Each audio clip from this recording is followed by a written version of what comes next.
Assalamualaikum warahmatullahi wabarakatuh. A'udzu billahi minasyaitonir rajim. Bismillahirrahmanirrahim. Alhamdulillahilladzi arsala rasulahu bil huda wa dinil haq liyuzhirahu 'ala dini kullihi walau karihal musyrikun wa kafa billahi syahida. Asyhadu an la ilaha illallah wa asyhadu anna Muhammadan abduhu wa rasuluh. Wa qala Nabi sallallahu alaihi wasallam, talabul ilmi fariidatun ala kulli muslimin wa muslimatin. Wa qala aidan, man syahala tariqan ilal ilmi sahalallahu tariqan ilal jannah. Shadaqallahul azim wa shadaqa rasulul karim wa nahnu ala dzalika minasyahidin wa syakirin walhamdulillahi rabbil alamin. Amma ba'du. Puji dan syukur marilah kita panjatkan kehadirat Allah Subhanahu wa taala yang telah memberikan karunia yang besar kepada diri kita, keluarga kita. Tentunya saja karunia yang besar adalah kenikmatan iman dan Islam, sehingga selamat dan tidaknya manusia di dunia dan akhirat karena teguhnya iman dan ketakwaan kepada Allah Subhanahu wa taala. Salawat beserta salam semoga tercurah limpahkan kepada baginda alam Nabi besar Muhammad sallallahu alaihi wasallam sebagai uswah dan qudwah kepada kehidupan manusia dan menulurkan generasi-generasi yang hebat di dunia ini. Semoga kita menjadikan ummatul wahdah, umat yang satu yang gigih memperjuangkan ajaran Allah Subhanahu wa taala. Semoga nanti di yaumul qiyamah kita bersama dengan beliau dan mendapatkan syafaatul uzma. Amin ya Allah ya rabbal alamin. Yang saya hormati Kepala Madrasah Sanawiyah Miftahul Huda Al-Masudiyah beserta staf dan jajaran guru yang saya hormati dan Allah muliakan, bahkan saya banggakan para panitia maksama Madrasah Sanawiyah Miftahul Huda Al-Masudiyah tahun pelajaran 2021-2022 ini. Dan tentunya saja yang saya sangat banggakan, yang saya cintai, para peserta maksama di madrasah yang kita cintai ini. Semoga kalian semuanya diberikan kesehatan zahir dan batin dan bisa mengikuti acara yang mulia ini selama 3 hari ke depan. Ma'asyiral muslimin rahimakumullah. Ketika kita berbicara tentang generasi ke depan, berarti kita berbicara tentang bagaimana kita mendidik anak ataupun siswa dan siswi. Kalau kita berbicara tentang generasi Qur'ani, berarti sebagai titik tolaknya, sebagai objeknya adalah siswa dan siswi ataupun anak-anak yang ada di dalam kondisi pandemi ini. Sehingga prihatin bahwa Allah Subhanahu wa taala telah menguji keimanan, ketakwaan kepada manusia di muka bumi ini. Kurang lebih kita sudah mengarungi, menjalani kepada pandemi COVID-19 ini 2 tahun lamanya. Wala nabluwannakum bisyai'in minal khauf, dan Allah akan menguji kepada orang-orang yang beriman dengan sedikit ketakutan dalam jiwanya. Tentunya kita berharap pandemi ini cepat berlalu, meninggalkan diri kita, keluarga kita, tentunya seluruh dunia, terutama kita diselamatkan oleh Allah Subhanahu wa taala. Amin ya Allah ya rabbal alamin. Berbicara tentang generasi Qur'ani, bahwa objektivitasnya adalah para pemuda dan pemudi. Kalau tipe-tipe ataupun jenjang dari manusia adalah ada yang disebut dengan bayi, ada yang disebut dengan anak, ada yang disebut dengan remaja, ada yang disebut dengan dewasa, dan kesananya ada yang disebut dengan manula. Nah, kalau kita generasi berarti bagaimana kita mempersiapkan anak-anak dan juga para remaja, pemuda untuk mempersiapkan generasi Qur'ani ke depan. Bagaimana kita menghadapi kehidupan kita 5 tahun, 10 tahun kemudian. Nah, berarti tentunya kita harus mempersiapkan generasi yang Qur'ani. Siti Aisyah ditanya oleh para sahabat tentang Rasulullah Shallallahu Alaihi Wasallam. Ya Siti Aisyah, bagaimana sifat dan perangai Rasulullah Shallallahu Alaihi Wasallam? Siti Aisyah menjawab bahwa Rasulullah Shallallahu Alaihi Wasallam memiliki sifat-sifat dan juga karakter Al-Quran. Nah, berarti kredibilitas manusia generasi ke depan adalah bagaimana memiliki karakter Quran ataupun memiliki akhlak-akhlak di dalam Al-Quran. Bahwa kita tahu salah satu fungsi dalam Al-Quran adalah menjadi pedoman hidup kepada kehidupan manusia. Selamat ataupun tidak selamat kehidupan kita kalau kita berpedoman kepada Al-Quran. Nah, kalau kita lihat bahwa tipologi anak menurut Al-Quran, yang pertama kita harus tahu adalah anak itu adalah merupakan fitnah. Sebagaimana ayat Allah Subhanahu wa Ta'ala di dalam surat Al-Anfal ayat 28 menyatakan, Bismillahirrahmanirrahim, wa'lamu annama amwalakum wa auladukum fitnah. Ketahuilah wahai manusia, sesungguhnya harta-harta kalian, kemudian anak-anak kalian pada dasarnya adalah merupakan fitnah kepada kehidupan kita kalau seandainya tidak dipersiapkan kepada keilmuan, ketakwaan, ketauhidan kepada Allah Subhanahu wa Ta'ala, sehingga memberikan fitnah kepada orang tuanya, ataupun ketika di sekolah adalah memberikan fitnah kepada guru-guru ataupun kepada lembaga kalau seandainya tidak bisa dididik.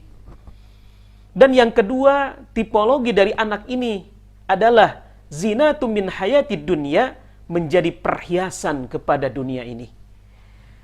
Kenapa disebut dengan perhiasan? Ketika memiliki anak ataupun generasi, dipersiapkan dengan generasi yang tangguh dalam spiritual keagamaan, tangguh dalam pengetahuan edukasi, tangguh di dalam menghadapi digitalitas tahun 2021 ini, ya, menjadikan suatu kehidupan yang merata dalam kehidupannya sehingga memiliki generasi yang tangguh, maka anak ini nanti akan menjadikan zinatu min hayatid dunya, akan menjadikan perhiasan kepada orang tuanya, kepada gurunya, kepada lembaganya yang menorehkan prestasi-prestasi yang hebat. Bahkan tentunya saja orang tua akan bangga, sekolah akan bangga kepada generasi-generasi yang hebat, memiliki prestasi, memiliki akhlak yang bagus, yang memiliki kehidupan yang sukses di masa yang akan datang, dan ini akan menjadikan suatu kehidupan yang hebat di dunia ini adalah memiliki generasi yang hebat, yang memiliki putra dan putrinya zinatu min hayatid dunya, perhiasan di dunia ini. Tapi jangan terlena, karena kehidupan kita hanya semata saja, dunia ini adalah hanya sebatas kita melintas jalan saja. Karena itu adalah merupakan fata morgana, dan nanti akan kita tinggalkan. Maka sebaik-baiknya kita, kehidupan kita adalah memberikan kemanfaatan kepada orang lain. Dan yang ketiganya, tipologi anak itu menurut Al-Quran ataupun generasi Al-Quran, dan nantinya kita akan implementasikan kepada generasi Qurani. Yang ketiganya adalah yang disebut dengan di dalam doa kita, Rabbana hablana min azwajina wa dzurriyyatina qurrata a'yun waj'alna lil muttaqina imama. Itu ada kata-kata di dalam doa ini yang sering kita doakan kepada putra-putri ataupun kepada siswa dan siswi, adalah yang disebut dengan qurrata a'yun, yang memiliki matanya dijernihkan oleh Allah Subhanahu wa Ta'ala, ketajaman yang berpikir yang sangat hebat. Bahkan dicontohkan para ulama, bahkan para rasul, para anbiya wal mursalin, itu memiliki kelebihan yang sangat luar biasa. Maka mudah-mudahan doa ini adalah melekat kepada diri kita, kepada para peserta matsama, bahwa putra-putri kita memiliki ketajaman berpikir ataupun kecerdasan yang sangat luar biasa. Dalam psikologis, bahwa kecerdasan ini salah satunya adalah kecerdasan IQ, ataupun bahasa kita adalah intelligence quotient, otaknya yang sangat luar biasa. ya berpikirnya bagus, ya matematiknya bagus, menghafal Al-Qur'annya bagus, itu adalah memiliki intelijensi quotient yang sangat luar biasa. Ada yang disebut dengan spiritual quotient, artinya keagamaannya yang sangat bagus, pembiasaannya, sholat berjamaahnya gak usah disuruh, kemudian mengikuti pembacaan Al-Quran setiap pagi, ya pembiasaan ketika di sekolah, menghafal Al-Quran. Bahkan perlu tahu kita di Tsanawiyah ini, sebagai program unggulan adalah tahfiz Al-Quran. Semoga peserta matsama nanti menjadi siswa, diterima di MTS ini, itu sangat betah untuk mengkaji Al-Quran, sholat berjamaah, dan sebagainya. Itu adalah memiliki yang disebut dengan intelijensi ataupun spiritual quotient. Ya. Kemudian ada yang disebut dengan emotional quotient, artinya memiliki emosional, kepekaan terhadap sosial, saling membantu, ya, tanggung jawab, kemudian saling tolong menolong dan sebagainya. Itu adalah diharapkan adalah dalam doa seorang orang tua kepada putra putrinya yang disebut dengan Rabbana hablana min azwajina wa dzurriyyatina qurrata a'yun waj'alna lil muttaqina imama. Semoga diharapkan menjadi pemimpin di dunia ini. Tapi yang keempat, anak ini, generasi ini, kita yang khawatir. Ya. Itu di dalam Al-Quran, di dalam surat At-Taghabun ayat 15 menyatakan, Bismillahirrahmanirrahim, Inna min azwajikum wa auladikum aduwwan lakum. Sungguh kepada bapak dan ibu dan juga kepada putra-putrinya aduan akan menjadi musuh nanti di padang mahsyar. Na'udzubillah. Kenapa menjadi musuh? Karena itu bertolak belakang dengan agama. Yang satu anaknya tidak mau diminta pertanggungjawaban oleh orang tuanya, ataupun orang tuanya tidak mau diminta pertanggungjawaban oleh anaknya, sehingga nanti lempar bola, ya, penggeliningan bola antara yang dari atas kepada bawah itu semakin cepat. Maka generasi ini kita harapkan menjadi harmonis di dalam keluarga. Maka tanggung jawab seorang tua adalah memberikan, terutama adalah akidah yang kuat. Yang kedua, memberikan pendidikan yang sangat hebat kepada putra-putrinya. Dan yang ketiganya, selalu mendoakan kepada putra-putrinya. Maka tipologi anak ini kita harapkan bagaimana sinergitas kepada kita menghadapi generasi Quran ke depan. Seperti tadi kita tahu bahwa Al-Quran ini menjadi pedoman dalam kehidupan kita. Maka Al-Quran ini menjadi sumber landasan hukum yang paling utama dalam kehidupan kita. Anak-anakku sekalian, bahwa kalau kita melihat di dalam tafsir karangan Quraisy Shihab, salah satunya kita mempersiapkan generasi Qurani ini, yang pertama adalah diharapkan manusia ataupun generasi ini adalah pandai membaca Al-Quran. Maka mudah-mudahan kita harapkan putra-putri kita, kemudian para peserta matsama MTS ini, diharapkan kita bisa membaca Al-Quran.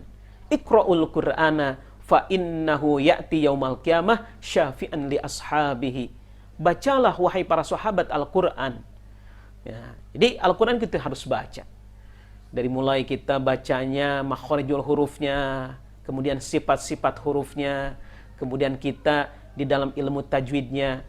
Bahkan kita ilmu tajwid itu hukum belajarnya adalah fardu kifayah, tetapi cara membaca Al-Quran dengan tajwid adalah merupakan fardu ain kepada diri kita.